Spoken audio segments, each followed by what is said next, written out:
भले ही बजट का आकार 1 लाख करोड़ रुपए का रखा गया हो, बजट प्रावधान सरकार रखती है, लेकिन बजट खर्च के मामले में फिसड्डी साबित होती है। 3 वर्षों से मैं देख रहा हूँ कि नंदा गौरा के बजट पर कैंची चलाई जा रही है। आखिर कैसे बेटियां पढ़ेंगी? नमस्कार, आप देख रहे हैं जय भारत टीवी और आपके साथ मैं हूं प्रदीप्ता रमोला। विधानसभा में बजट पेश कर दिया गया है। बजट को लेकर विपक्ष की क्या कुछ राय है, कांग्रेस का क्या कुछ कहना है, कांग्रेस किस तरह से इस बजट को देखती है, इसको लेकर हम बातचीत करेंगे। प्रदेश प्रवक्ता शिषपाल बिष्ट जी से हमारे साथ मौजूद है। बहुत बहुत स्वागत है आपका जय भारत टीवी में। जो बजट पेश किया गया है, किस तरह देखते हैं आप? देखिए, जो बजट राज्य की विधानसभा में कल प्रदेश के वित्त मंत्री ने रखा है, वो बजट जो है जनता की आशाओं और अपेक्षाओं पर खरा उतरने में असफल रहा है।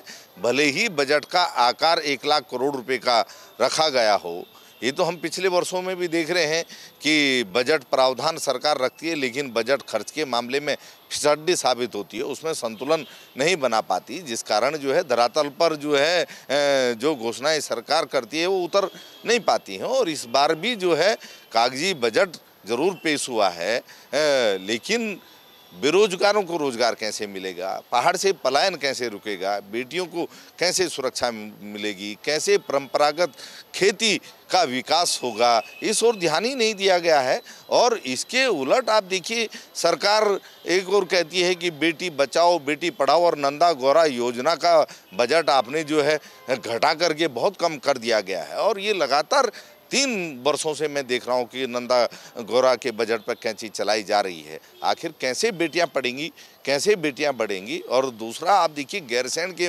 लिए सरकार बड़ी बड़ी बातें करती है, लेकिन गैरसैंण के लिए आप बजट जारी नहीं करते हैं।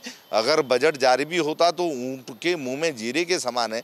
दूसरी ओर आप हरिद्वार को कितना बजट देख रहे हैं। तो ये जो बजट, ये असंतुलन है, तो ये सरकार की जो प्राथमिकताएं हैं उसको भी दर्शाता है। इसका मतलब आप जो है पर्वतीय राज्य की जो अवधारणा है उसको लेकर के गंभीर नहीं है। और हॉर्टिकल्चर के मामले में भी केवल जो है एप्पल मिशन में थोड़ा बहुता बजट का प्रावधान है।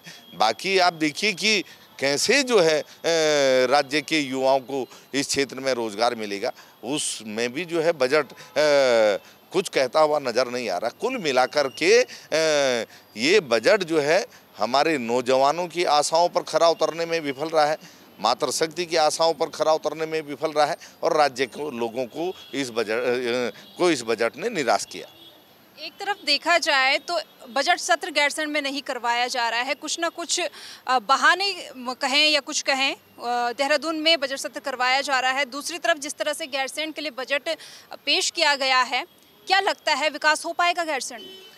देखिए, गैरसैंण को लेकर के भाजपा सरकार कभी भी गंभीर नहीं रही है। त्रिवेंद्र रावत जी की सरकार में गैरसैंण को लेकर के बड़ी बड़ी घोषणाएं की गई थी, लेकिन आज तक वो घोषणाएं धरातल पे नहीं उतरी। वो बजट कहाँ गया किसी को पता नहीं है, क्योंकि वो बजट कभी गैरसैंण के लिए जारी नहीं हुआ। और इस बार जो है सरकार ने साफ तौर से बता दिया है कि वो गैरसैंण को लेकर के गंभीर नहीं है।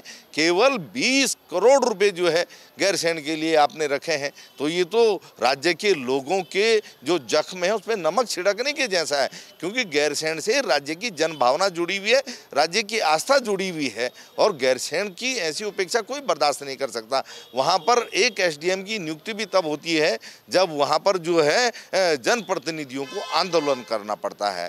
और आप देख लीजिए, कुल मिलाकर के विधानसभा के सत्र वहाँ पर दिखाने के लिए आयोजित किए गए, जब कांग्रेस पार्टी ने, राज्य के आंदोलनकारी संगठन और जनता ने सरकार को घेरा।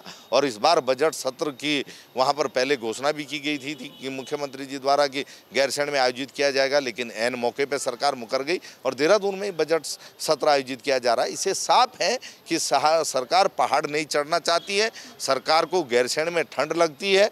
जिन विकट परिस्थितियों में राज्य की जनता रहती है, जीवन यापन करती है, परिश्रम करती है, उन परिस्थितियों से सरकार आखिर क्यों भागना चाहती है, ये एक बड़ा सवाल है। कुल मिलाकर के भाजपा सरकार की कोई प्रतिबद्धता गैरसैंण के लिए दिखाई नहीं दे रही है। एक तरफ हॉर्टिकल्चर एग्रीकल्चर को लेकर भारी बजट जारी कर दिया जाता है, कई प्रावधान रख दिए जाते हैं, लेकिन दूसरी तरफ जो कृषि मंत्री हैं वही जवाब नहीं दे पाते हैं इस सवाल पर। नहीं, देखिए, सरकार के दावे हैं कि हमने हॉर्टिकल्चर और जो है एग्रीकल्चर के लिए बजट के प्रावधान कर दिए हैं, लेकिन सरकार ये नहीं बता पा रही है कि जो परंपरागत खेती है, किसानी है, जिसके लिए मुख्यमंत्री जी ने भी कहा था कि उस पर फोकस किया जाएगा जिससे राज्य से पलायन रुके, उसके लिए जो है बजट में कोई प्रावधान नज़र नहीं आ रहे हैं। तो कैसे आप बताइए ना, क्योंकि पहाड़ में कृषि क्षेत्र की एक बड़ी समस्या ये है कि जो जंगली जानवर हैं उनका बड़ा आतंक है और वो पूरी जो है कृषि को चौपट कर देते हैं। इसीलिए लोगों की रुचि जो है परंपरागत खेती से जो है हट रही है। तो जंगली जानवरों से कृषि उपज की रक्षा के लिए आपने क्या उपाय किए हैं? बजट में कोई प्रावधान नज़र नहीं आ रहा है। तो इसका मतलब है आप जो है पर्वतीय कृषि को बढ़ाने पे कोई ध्यान नहीं दे रहे हैं। और दूसरी ओर हॉर्टिकल्चर में भी केवल एप्पल मिशन में थोड़ा बजट प्रावधान है और बाकी आप बोलिए ना कि जो अन्य उपज हैं हमारी, जो नकदी जो हमारे फल हैं, उसके बारे में तो सरकार ने कोई प्रावधान नहीं किए हैं। तो कुल मिलाकर के इस सरकार के पास कोई विजन पर्वतीय हॉर्टिकल्चर, पर्वतीय जो है परंपरागत कृषि को बढ़ाने के लिए नहीं है।